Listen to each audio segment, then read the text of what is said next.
মুখে দিলে মিলিয়ে যাবে, স্বাদটা ছিল সেই। ইফতারি টেবিলে এরকম একটা ডেজার্ট পুডিং মন্দ নয়, দেখলে খাবার আগ্রহ বেড়ে যাবে।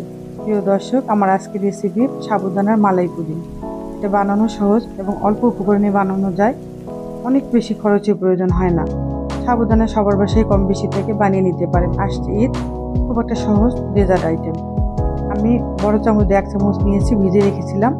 এখন পাতিলে গরম পানি করে দিয়ে দিব। অল্প ফুটে দিলে তাহলে ভেঙে যাবে না। আর দেবো ফুড কালার। ফুড কালারটা দিলে সৌন্দর্য আরও বেড়ে যাবে, আকর্ষণীয় হবে। আর সেদ্ধ হয়েছে কিনা ভালো করে দেখে নিতে হবে, তারপরে চেলে নিতে হবে। একবারে মুক্ত মালার মতো দেখা যাচ্ছে। এখন নিব আমি 2 কাপের মতো লিকুইড দুধ, আগে থেকে জাল করা পাউডার দুধ। আর এই পর্যায়ে কিন্তু চুলাটা আমার জ্বালানো নেই, খুব ভালো করে মিশিয়ে নিতে হবে। স্বাদ মতো চিনি, 1 চিমটি লবণ, আর আগার আগার পাউডার। আর আগার আগার কিন্তু গরম দুধে দেওয়া যাবে না, তাহলে কিন্তু জমবে না, এটা অনেকেই জানেন। ভালো করে মিশিয়ে এখন চুলাটা আমি জ্বালিয়ে দেবো।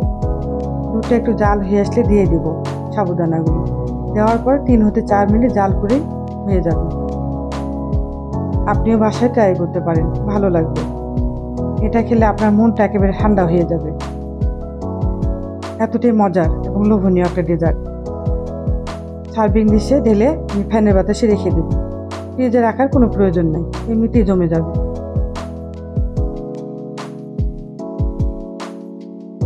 যারা ভিডিওটি দেখছেন তারা ভিডিওটি শেয়ার করে দিবেন। ধন্যবাদ সবাইকে।